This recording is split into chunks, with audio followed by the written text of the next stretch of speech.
The evening started like a typical Saturday. Candles lit, wine chilled, and soft music played in the background. Beth had spent the better part of the day preparing for what she called a friendly dinner with her coworkers. Except I knew this wasn't just a friendly dinner. This was my stage, my moment. As I set the table, I glanced at Beth. She stood in front of the mirror, fixing her lipstick with an unsettling calm. She wore the red dress I had bought for our anniversary last year, a dress she said was too fancy for just the two of us. Tonight, she chose it for them. Her phone buzzed on the counter. My pulse quickened. I glanced down to see the name Brian flash across the screen. Just one of the names I'd seen in her messages. She grabbed the phone quickly, her voice dropping to a whisper as she disappeared into the other room. I clenched my fists but smiled as she returned moments later, her eyes meeting mine with a feigned innocence that made my stomach turn. "They'll be here soon," she said, casually brushing past me to pour herself a glass of wine. I wanted to scream, to confront her right there. But I didn't. Not yet. The doorbell rang, and Beth practically floated to answer it. First in was Mark, her gym buddy, his confident swagger filling the room. Next came Josh, her coworker, with that smug grin that told me he thought he was untouchable. Finally, Brian arrived, his cologne announcing him before he stepped into my house like he owned it. They greeted Beth warmly, their eyes lingering on her a little too long. I played the perfect host, smiling and laughing as though I hadn't read every explicit message, hadn't seen the pictures she tried to delete, hadn't pieced together the late-night work meetings and gym sessions that lasted hours. Beth, in her element, charmed the room, her laughter like a knife in my chest. But I waited. I poured them all drinks, making sure each glass was filled to the brim with my special touch. As they raised their glasses, toasting to friendship and good times, I stood at the head of the table, watching them drink. My heart raced, but my face betrayed nothing. "Cheers," I said, my voice calm but firm. "To new beginnings." They laughed, oblivious. For now. As the evening wore on, I studied them, the way they looked at her, the way she leaned into their attention. Beth's eyes met mine once or twice, but she quickly looked away, almost as if she knew something had shifted. When the time was right, I stood, raising my glass for another toast. "You know," I began, my tone light, "it's funny how life has a way of bringing certain people together. Sometimes, the connections we think we've made are stronger than they seem. Other times, I let the sentence hang, watching their smiles falter." Beth froze, her glass halfway to her lips. "What are you talking about, Jack?" she asked, her voice a little too casual. "Oh, you'll see," I replied with a smile that didn't reach my eyes. The tension in the room was palpable. They exchanged nervous glances, the first flickers of uncertainty beginning to show. And then I dropped the first bomb. "I just wanted to thank you all for being such important people in Beth's life. You've each played such a unique role." I looked at Mark, the fitness guru. Then Josh, the office confidant. Finally Brian, and the late-night problem solver. Beth's face turned pale, her eyes wide. "Jack," she hissed, "can I talk to you in the kitchen?" "Why, Beth?" I asked, my voice cutting through the room like a blade. "Is there something you'd like to share with everyone?" The room fell silent, all eyes on her.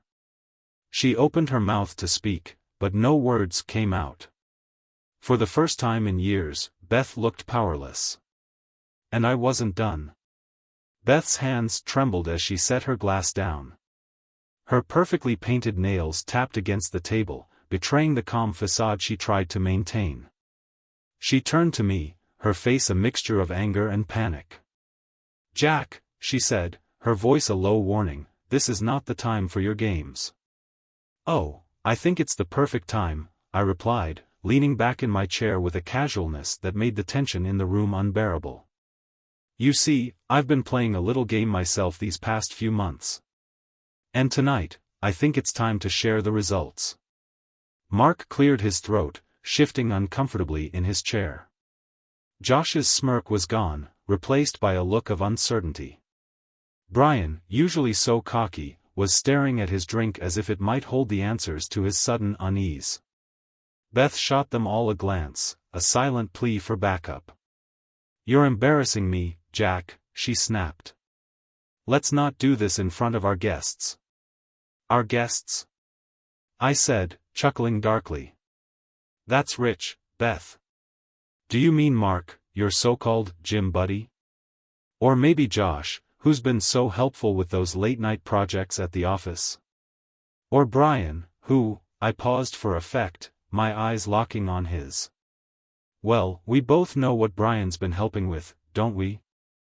The color drained from Brian's face, his cocky demeanor collapsing like a house of cards. Mark and Josh exchanged panicked glances, each silently wondering how much I knew. Beth stood abruptly, her chair scraping against the floor. "This is ridiculous," she shouted, her voice shrill. "You're acting paranoid, Jack. These are my friends." "Friends?" I repeated, my voice rising. "Friends don't send each other pictures like these." I pulled my phone from my pocket and placed it on the table, the screen lighting up with damning evidence. The explicit texts, the suggestive photos, the clandestine plans, it was all there. Beth lunged for the phone, but I was quicker, sliding it out of her reach. "Careful, Beth. Wouldn't want to break it. After all, it's been such a useful tool for you." The silence in the room was deafening. Josh's hand shook as he set his drink down. "Jack, man, this isn't what it looks like." I laughed, a harsh sound that echoed off the walls. "Isn't it, Josh? Because from where I'm sitting, it looks exactly like what it is. You've been screwing my wife." Mark stood up, his face a mask of indignation. "Hey, I don't know what you think is going on, but—" "Sit down," I snapped, my tone leaving no room for argument. Mark hesitated, then sank back into his seat, his bravado gone. Beth, still standing, pointed a shaking finger at me. "You're insane," she spat. "You've been spying on me? Reading my messages? How dare you invade my privacy?" "Privacy?" I repeated, incredulous. "You want to talk about privacy while you've been sneaking around behind my back with these clowns? Don't you dare try to play the victim here, Beth." Her eyes narrowed, her anger overtaking her fear. "Maybe if you weren't so boring, so predictable, I wouldn't have had to find excitement elsewhere." The words hit me like a slap. The room collectively held its breath, the air thick with tension. I stood slowly, my chair scraping against the floor as I rose to my full height. "So that's it?" I said, my voice dangerously quiet. "I wasn't enough for you, so you decided to humiliate me? To bring these losers into my home, into my bed?" Beth crossed her arms, defiance flashing in her eyes. "You made it easy, Jack. Always working late, always too tired to pay attention. Maybe if you'd spent half as much time on me as you did on your job, I wouldn't have needed them." Mark, Josh, and Brian flinched as her words threw them under the bus. It was clear now, Beth wasn't loyal to anyone, not even her so-called lovers. She was a sinking ship, and she had no problem dragging everyone else down with her. I let out a bitter laugh. "You know what, Beth? You're right. I've been working too hard. And tonight, I decided to take a little break. To plan something special for you and your friends." Her brow furrowed in confusion. "What are you talking about?" I walked over to the sideboard and retrieved a small vial. The liquid inside glistened under the chandelier's light. Their eyes widened as I held it up. "This," I said, my voice steady, "is a little concoction I've been working on. Call it a reality check." Josh's voice cracked. What the hell is that? I smiled, but there was no warmth in it. Oh, nothing too serious. Just a little something to remind you all of what happens when you cross the wrong person. You see, I know what you value most. And after tonight, you'll have to figure out how to live without it. Panic erupted around the table. Mark stood again, his chair toppling over as he backed away. You're bluffing, he said, though his voice lacked conviction. Beth lunged at me, her face a mask of rage. You wouldn't dare. I stepped back, calm and collected. You've underestimated me for too long, Beth. That ends tonight. Her confidence wavered, the cracks in her armor showing. And as I watched the fear creep into her eyes, I knew I had them exactly where I wanted them. Drink up, I said, raising my own glass. The night's just getting started. Mark stood frozen, his eyes darting between me, Beth, and the small vial in my hand. Josh had turned ghostly pale, his usually smug demeanor nowhere to be found. Brian, always the cocky one, tried to mask his fear with a feeble attempt at bravado. This is insane, Brian muttered, shaking his head. You're bluffing. There's no way you'd go through with something like this. Do you think so? I asked, my voice calm, almost conversational. Because from where I'm standing, you don't have a lot of options to test that theory. Beth slammed her hand on the table, rattling the glasses. Jack, stop this, she demanded, her voice shrill and desperate. You're making a fool of yourself. I turned to her, and for the first time in years, I felt nothing but cold indifference. A fool? I said, tilting my head. No, Beth. A fool is someone who trusts a woman like you. A fool is someone who lets himself be humiliated under his own roof. But me? I'm finally awake. Her face twisted with anger. You're pathetic, she spat. All this because you can't handle the truth? Grow up, Jack. I took a step closer, towering over her now. Oh, I can handle the truth just fine. What I can't handle is the lies. The deception. The audacity of you parading these idiots in front of me like I wouldn't notice. Idiots? Josh interjected, his voice shaking. Hey, man, let's not throw names around. I didn't know she was married at first. Oh, shut up, Josh, I snapped, turning my gaze on him. You knew exactly what you were doing. Don't play innocent now. Josh recoiled, his mouth opening and closing like a fish gasping for air. Mark, who had been inching toward the door, froze when I shifted my attention to him. And you, Mark, I said, my tone sharp. What was it? A little workout here, a little cool down there? You must have thought you were so clever. Mark raised his hands defensively. Look, man, I didn't mean for it to go this far. I swear. You didn't mean for it to go this far? I repeated, laughing bitterly. That's your excuse? What did you think was going to happen, Mark? That I'd just keep smiling and pretending not to notice? Brian, still seated, finally spoke up. All right, enough of this. Whatever you think you're going to do, Jack, you need to calm the hell down. This is just some drama.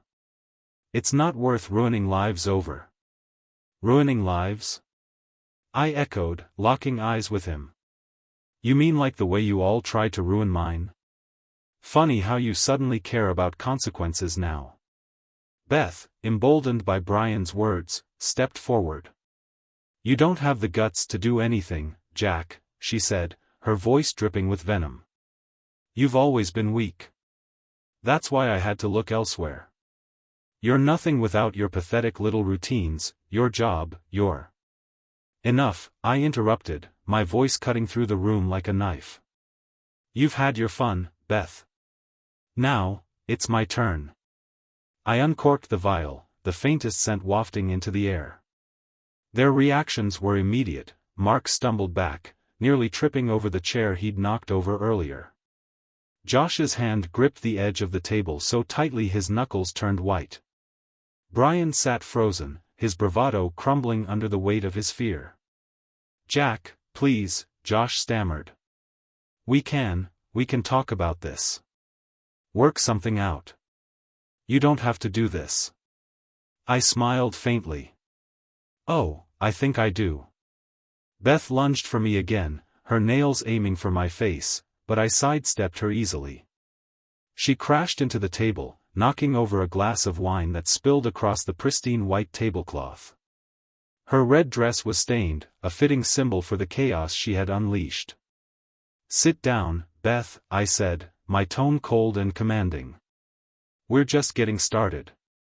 Her defiance faltered, and for the first time, I saw genuine fear in her eyes. She stumbled back into her chair, her breathing ragged. "You think you're in control," I continued, addressing all of them now. "But you're not. You never were. You see, I've been watching, listening, planning. While you were all busy playing your little games, I was one step ahead." Mark broke the silence, his voice shaking. "Jack, man, I'm sorry, okay? Look, I screwed up. But this isn't the way to handle it." "Oh, you're sorry?" I said, my voice dripping with sarcasm. "That makes it all better, doesn't it? A simple apology, and we'll all just laugh about this over drinks." "No, Mark. You don't get to walk away from this." I raised my glass and swirled the liquid inside. "To choices," I said, my voice steady. "And to the consequences that come with them." They watched, wide-eyed, as I tipped the vial into their glasses, the clear liquid dissolving instantly. The room erupted into chaos, shouting, pleading, threats, but I stood firm, my resolve unshaken. "This isn't over," Beth hissed, her voice laced with venom. "You'll regret this, Jack." I leaned down, my face inches from hers. "No, Beth," I said softly. "The only regret here is that I didn't do this sooner." As the gravity of the situation settled over them, I raised my own glass once more. "Drink up," I said, a smile playing on my lips. "The real fun starts now." Chaos exploded like a thunderclap as the weight of my words settled over the room. Mark shoved his chair back, sending it clattering to the floor, his chest heaving as he pointed an accusatory finger at me. "You're out of your damn mind, Jack. You can't do this." "Do what, Mark?" I asked, my tone calm yet icy. "Hold you accountable for your choices? You and your pals have been playing in the mud for months, and now you're upset because someone's finally turned on the lights?" Beth's voice, shrill and desperate, cut through the air. "This is insane. Whatever you think you've done, whatever you think is in those glasses, it's not going to work. I'll call the police." "You'll what, Beth?"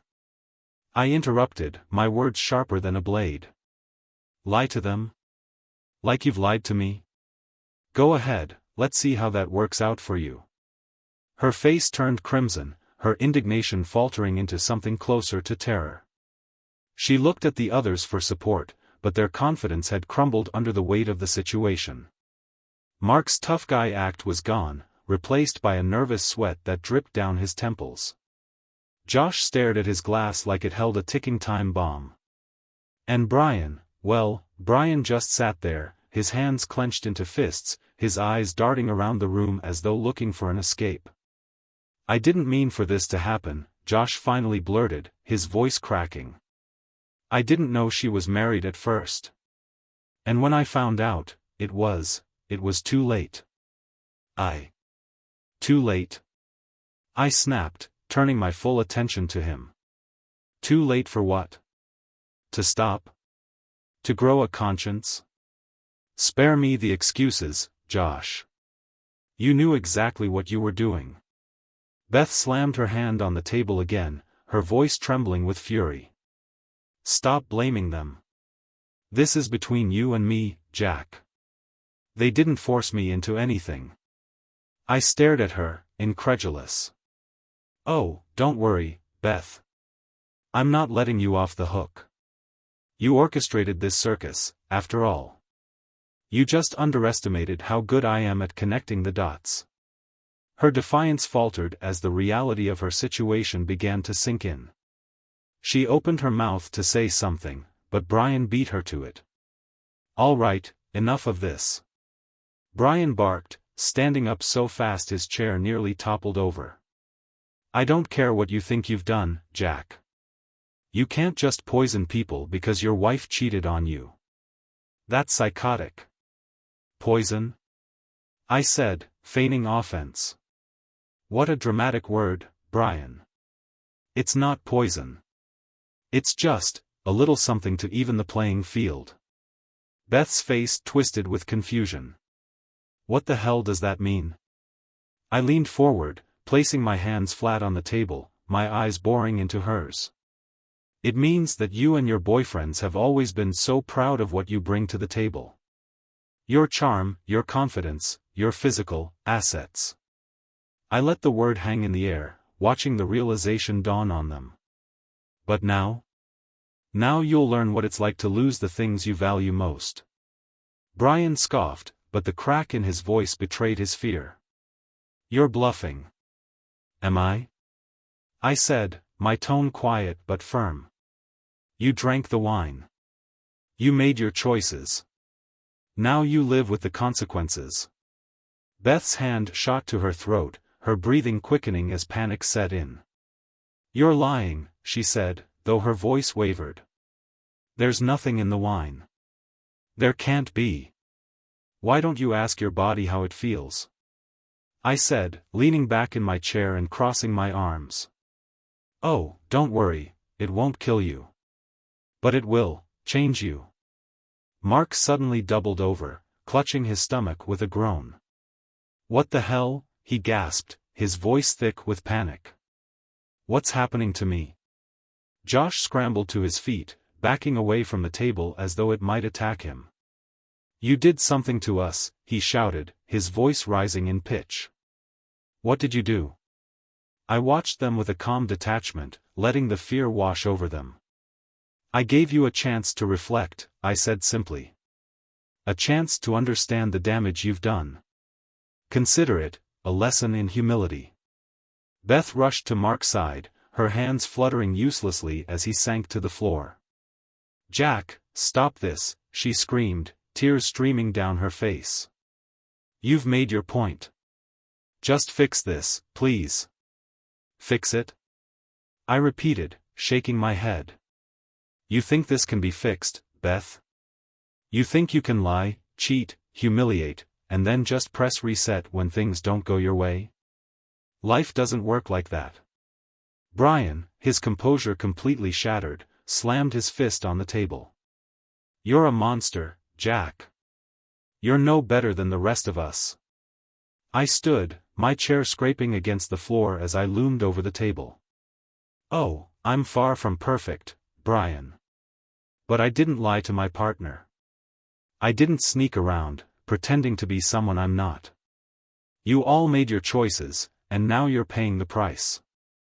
The room was a cacophony of groans, panicked breaths, and Beth's sobbing. I took a moment to let it all sink in before speaking again. You have always been proud of your bodies, I said, my voice steady. Your confidence, your strength, your charm. But now you'll have to find out what it means to live without the things you value most. I walked toward the door, pausing to look back at the mess I'd left behind. You wanted excitement, Beth? Well, now you've got it. Enjoy. And with that, I stepped out, leaving them to face the consequences of their actions. The door clicked shut behind me, muffling the chaos inside. For a moment, I stood there in the crisp night air, my heart pounding in my chest like a war drum. My hands were trembling, not with fear, but with adrenaline. The carefully orchestrated storm I had unleashed was tearing through their lives now, and I felt no guilt. They had earned this. I walked down the driveway, the sound of my footsteps eerily loud in the stillness. My car was parked at the curb, a silent getaway vehicle for a man who had just flipped his entire world upside down. Sliding into the driver's seat, I paused, gripping the steering wheel tightly as I stared out at the dark street ahead. For the first time that evening, the weight of it all began to settle on me. The lies. The betrayal. The sheer audacity of Beth and her so-called lovers. I'd spent months piecing it all together, uncovering layer after layer of deception until the truth was impossible to ignore. But the truth hadn't set me free. It had set me on fire. I first suspected something was off when Beth started working late, too often. At first, I brushed it off as a busy season at her firm. But then there were the unexplained phone calls. The secretive texts. The sudden, inexplicable disdain she had for me. "God, Jack, do you have to breathe so loud?" she snapped one evening as I sat across from her on the couch. "Sorry," I muttered, shrinking into myself. But inside, my mind was churning. Beth had never been the warmest person, but lately, her mood swings had grown venomous. She didn't just seem distant, she seemed resentful, as though my mere existence annoyed her. Then I saw the first clue, a message that popped up on her phone when she left it unlocked on the kitchen counter. The name on the screen was Brian, and the text read, "Can't wait to see you tonight. Wear the red dress." My stomach turned. That was my dress, the one I'd bought for her. The one she claimed she'd never have an occasion to wear. I didn't confront her right away. Instead, I started paying attention, piecing together the fragments of her double life. The late nights at the office weren't work, they were rendezvous with Josh, her coworker. The sudden interest in the gym wasn't about fitness, it was about Mark, her so-called trainer. And Brian? He was the wild card, the one she saw when the other two weren't available. I kept my discovery to myself, playing the role of the oblivious husband while I gathered evidence. Screenshots. Emails. GPS logs. Every little detail I could use to tear down the web of lies she had spun. The more I uncovered, the angrier I became. The memory of those months fueled my resolve as I drove aimlessly through the city. Part of me wanted to go back to the house, to see their faces as the full effect of my actions hit them. But I knew better. My work was done. Now it was their turn to live with the fallout. My phone buzzed on the passenger seat, and I glanced at the screen. It was a text from Beth. "Beth, Jack, whatever you did, please, we can fix this. Come back. I'm sorry. Sorry." The word tasted bitter on my tongue. Beth didn't know the meaning of it. If she was sorry for anything, it was getting caught. The phone buzzed again, another message from her. "Beth, Mark is freaking out. He says he's feeling weird. What did you give him?" I ignored it, tossing the phone onto the seat and gripping the wheel tighter. Let them panic. Let them feel even a fraction of the helplessness they had made me feel. As the city lights blurred past, I found myself driving toward an old diner Beth and I used to frequent in the early days of our marriage. Back then, things were simpler. We were simpler. She'd laugh at my terrible jokes, her smile lighting up the room. I used to think she was the best thing that ever happened to me. But people change. Or maybe they don't. Maybe Beth had always been this way, and I'd just been too blind to see it. Unbeknownst to me, chaos had erupted inside. Mark was pacing the living room, sweating profusely as he muttered to himself. "I feel strange, man," he said to Josh, who was slumped on the couch, his face pale. "Something's not right. It's like something's wrong with me." Brian, who had been the most composed earlier, was now trembling, his hands gripping the edges of the table as if to steady himself. "He wasn't bluffing," Brian muttered. "That psycho did something to us." Beth tried to maintain control, but her composure was slipping fast. "It's nothing," she insisted, her voice breaking. He's just trying to scare us. There's no way he could. Her words died in her throat as Mark let out a guttural groan, collapsing to his knees. I can't feel, he stammered, clutching his stomach. Josh stood abruptly, his legs wobbling beneath him. I'm calling an ambulance. But before he could reach for his phone, Beth screamed, grabbing his arm. No. Are you crazy? Do you want the police to get involved? We don't even know what's happening. Brian looked up, his face twisted in fury. You did this, he growled, pointing at Beth. If it weren't for you, none of us would be here. Beth recoiled, her defiance faltering. For the first time, she was truly speechless. I parked in front of the diner but didn't get out. Instead, I sat there, staring at the neon sign flickering in the window. Memories of better times flooded my mind, but they were tainted now, corrupted by the truth. My phone buzzed again, but I ignored it. Tonight wasn't about making amends or finding closure. Tonight was about letting the storm I'd unleashed run its course. And in the silence of my car, as the chaos raged behind me, I allowed myself a small, bitter smile. For the first time in months, I felt free. The neon lights of the diner flickered in rhythm with the chaos running through my mind. The world felt quieter here, distanced from the eruption I had left behind. For a fleeting moment, I thought about going inside, ordering a coffee like I used to, pretending that the last few hours hadn't happened.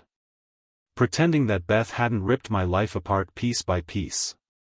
But there was no room for pretending anymore. The truths I'd uncovered couldn't be unseen, couldn't be shoved back into the dark corners where I'd tried to hide them. My phone buzzed again, insistent. I glanced at the screen, unsurprised to see Beth's name. The notifications were piling up, texts, missed calls, voicemails. She'd shifted from fury to panic now, her messages bouncing between desperate apologies and venomous accusations. She was unraveling. They all were. Good. The satisfaction of knowing they were falling apart brought no peace. Revenge wasn't as clean or as cathartic as I had imagined it would be. It was messy, a double-edged blade that cut both ways. I felt hollow, drained, like a man who had burned down his house to kill the rats inside. I scrolled through the texts out of morbid curiosity. Beth, Jack, come home now. We need to talk. Beth, I didn't mean it. None of it. Please, we can fix this. Beth, what the F*** did you do to us? Mark can't feel his legs. Josh is saying he's dizzy. What the hell is in the wine? Beth, you bastard. You think this makes you better than me? You're a coward. I deleted the messages without replying. She could scream, cry, beg, or threaten all she wanted, it didn't matter. Her words had lost their power over me. I leaned back in the driver's seat, staring out into the night. Memories flooded in, unbidden. Beth laughing as we painted the kitchen in our first home. Beth clutching my arm tightly during a thunderstorm, claiming she felt safer with me there. Beth whispering, "I'll love you forever," on our wedding night. Those moments were all lies now, rewritten by the truth of her betrayal. The real Beth wasn't the woman I had married. She was the woman back in that house, clutching at the ruins of her own making. But even as I sat there, resolute in my decision, doubt began to creep in. Had I gone too far? My plan had been calculated, methodical, a way to wrest control back from a situation that had made me feel powerless. But now, with the storm of my vengeance in full swing, I couldn't shake the feeling that I had crossed a line I couldn't return from. A part of me had wanted to see their faces as the full weight of their actions came crashing down. But another part, the part that still clung to shreds of the man I used to be, knew I couldn't. Seeing their pain wouldn't heal mine. It wouldn't unshatter the life they had destroyed. I started the car, the engine rumbling softly as I pulled away from the diner. The streets were empty, save for the occasional car passing in the opposite direction. I drove aimlessly, unsure of where I was going or what I was hoping to find. The city felt alien now, its familiar landmarks tinged with a bitterness I couldn't shake. Everywhere I looked, I saw pieces of the life Beth and I had built together, a life that had been nothing more than an illusion. The park where we had picnicked on lazy Sundays. The movie theater where we'd laughed until tears streamed down our faces. The bridge where I'd proposed, thinking she was the one person I could trust with my heart. My chest tightened as the memories piled on, suffocating me. I pulled over to the side of the road, unable to keep driving. Gripping the steering wheel, I let out a shaky breath, trying to steady myself. This wasn't who I was supposed to be. I was supposed to be the rational one, the level-headed husband who always did the right thing. But Beth had turned me into someone I didn't recognize. Her lies had chipped away at my sense of self until all that was left was anger and pain. I thought about Mark, Josh, and Brian, trapped in that house with her now, each of them grappling with their own consequences. I had stripped them of their pride, their bravado, their illusions of control. But had it made me any different from them? Or had I become just another player in Beth's twisted game? My phone buzzed again, pulling me from my thoughts. This time, it wasn't Beth. It was a message from an old friend, someone I hadn't spoken to in years but who had once been a grounding force in my life. Adam, hey, man. I heard some things. If you need to talk, I'm here. I stared at the message for a long time, my finger hovering over the screen. The idea of reaching out, of letting someone else shoulder even a fraction of this burden, felt foreign. But the silence inside me was deafening, and I wasn't sure how much longer I could carry it alone. For the first time that night, I replied. Me, thanks. I think I might take you up on that. As I hit send, a strange sense of relief washed over me. The path ahead was unclear, but maybe, just maybe, I didn't have to walk it alone. I put the car back in gear and pulled onto the road, leaving behind the wreckage of the life I once knew. The house, the lies, the betrayal, it was all part of the past now. Whatever came next, it was time to face it. The city lights blurred into streaks as I drove, aimless yet purposeful. Somewhere in the depths of my mind, I knew I was searching, for what, I couldn't say. Closure? Redemption? Maybe just a moment of peace after months of living in the shadow of Beth's betrayal. But peace felt elusive, like a mirage always just out of reach. The phone buzzed on the seat beside me again. Another notification. Another reminder that the storm I had set in motion was still raging. I glanced at the screen, expecting Beth's name, but this time, it was different. Unknown number, you're going to regret what you've done. The message hit me like a punch to the gut. My foot eased off the accelerator as I stared at the words, their implications spinning through my head. Was it one of them? Mark, Josh, or Brian? Or someone else entirely? Had they already begun reaching out to people, twisting the narrative to paint me as the villain? I pulled into a dimly lit parking lot, the glow of a flickering streetlight casting jagged shadows across the pavement. Shutting off the engine, I sat in silence, the quiet hum of my breathing the only sound. The phone buzzed again. Unknown number, you think this is over? It's not. A cold knot formed in my stomach. My plan had been meticulously crafted, each step calculated to deliver maximum impact.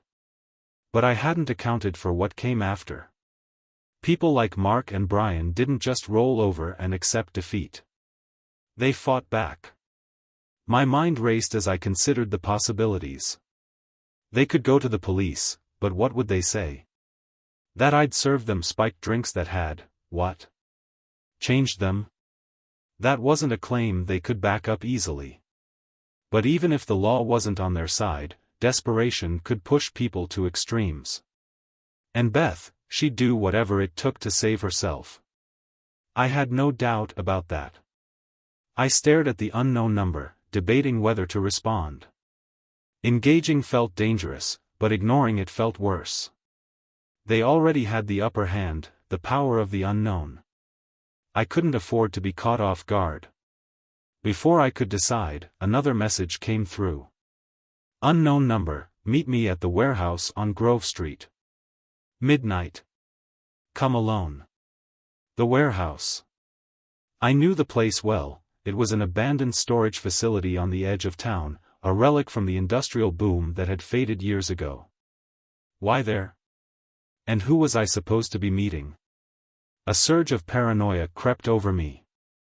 It could be a trap, a setup orchestrated by Beth and her lovers to turn the tables on me. But if it wasn't, if it was something else entirely, I needed to know. The only thing worse than walking into danger was waiting for it to find me. I checked the time, 11:15 p.m. Enough time to get there, barely enough time to prepare. I reached into the glove compartment, retrieving the small tactical flashlight I kept there. Not much, but it was better than walking in empty-handed. The drive to the warehouse felt endless, the city fading into deserted streets and crumbling buildings. The air grew heavier the closer I got, as though the weight of what lay ahead was pressing down on me. When I pulled up to the warehouse, the lot was empty save for a single car, a dark sedan parked near the entrance. I killed the engine, gripping the flashlight tightly as I stepped out of the car. The warehouse loomed in front of me, its broken windows and rusted walls a testament to its abandonment. The air was thick with the scent of damp metal and decay. I approached cautiously, my footsteps echoing against the cracked asphalt. The warehouse door was ajar, the faint glow of a single light spilling out into the night. I paused just outside, my heart pounding in my chest. "Jack," a voice called from inside, low and steady. "Come in." I hesitated, my instinct screaming at me to turn back. But curiosity, or maybe defiance, pushed me forward. I stepped through the door, my eyes adjusting to the dim light. The interior was as dilapidated as the exterior, with rusted beams and stacks of forgotten crates. Standing beneath the single hanging bulb was a man I didn't recognize. Tall, broad-shouldered, with a face etched in shadow. He wasn't Mark, Josh, or Brian. He wasn't anyone I expected. "Who are you?" I asked, keeping my voice steady. The man smiled, a cold, calculated grin. "Let's just say I'm someone who knows a thing or two about justice." The knot in my stomach tightened. "Justice for who?" "Them?" He chuckled, shaking his head. "Oh, no. Not for them. Those fools don't even realize how lucky they are to have survived you. No, Jack. I'm here for you." I froze, the words hitting me like a freight train. "What the hell are you talking about?" "You've opened a door you can't close," he said, taking a step closer. "What you did tonight, it's just the beginning. Actions like yours ripple outward, Jack. They attract attention. My attention. And who the hell are you to judge me?"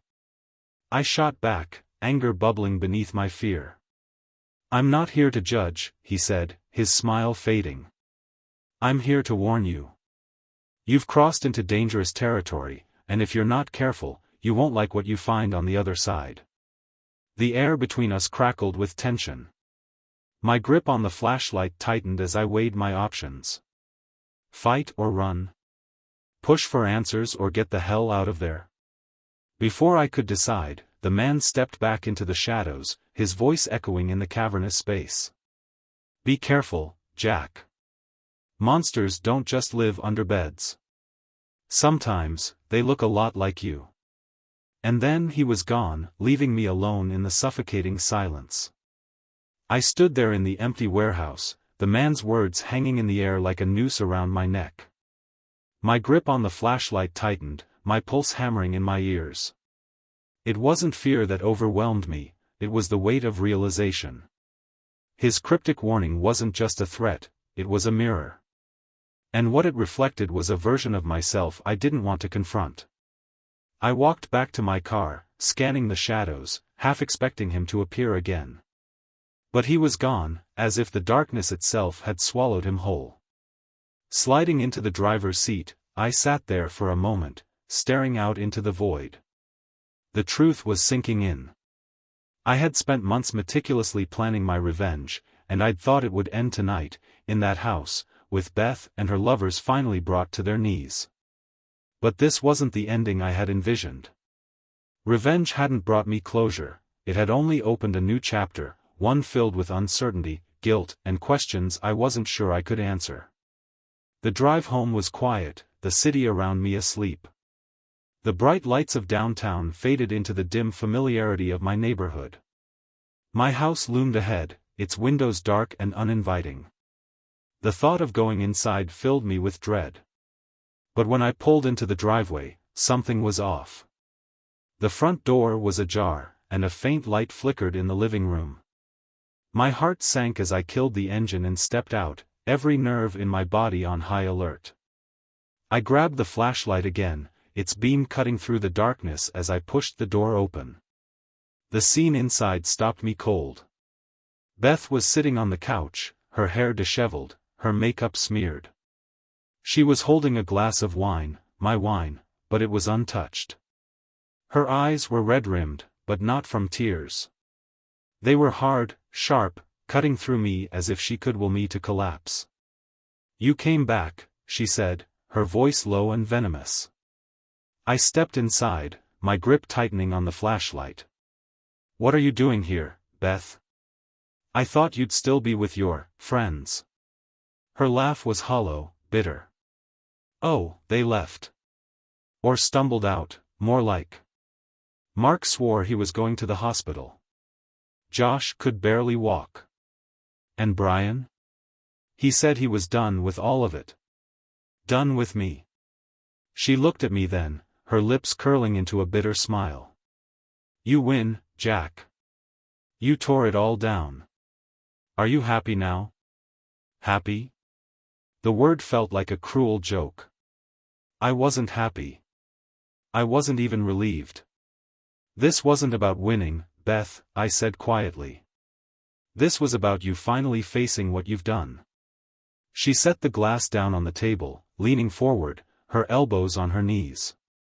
"What I've done? What about what you've done? You think this makes you better than me?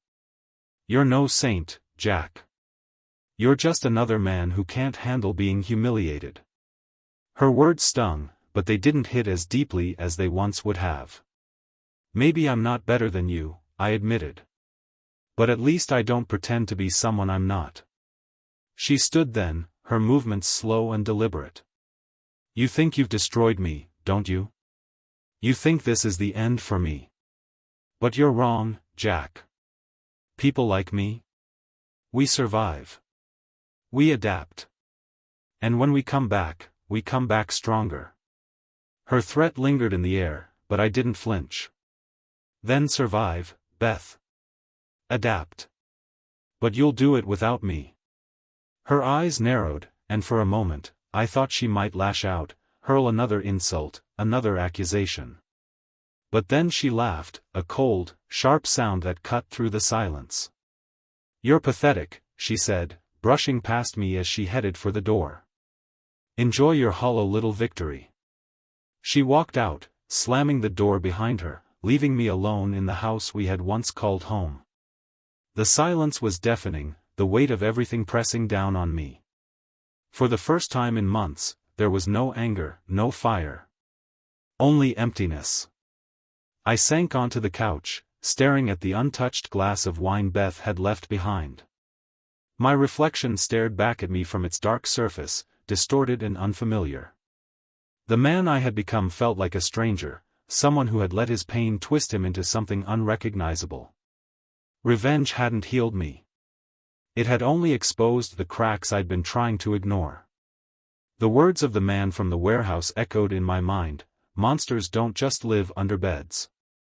Sometimes, they look a lot like you." Was that what I had become? A monster? Or was I just a broken man trying to piece himself back together in the only way he knew how? The truth was, I didn't have an answer. All I knew was that the storm was over, and now, I had to face the wreckage. I reached for my phone and opened the text thread with Adam, the friend who had reached out earlier. I need help. The response came almost immediately. Adam, I'm here. Let's talk. I set the phone down, a small glimmer of hope breaking through the darkness. Maybe this wasn't the end. Maybe it was a beginning. A long, hard road to something better. For now, though, all I could do was sit in the quiet and wait for the pieces to settle.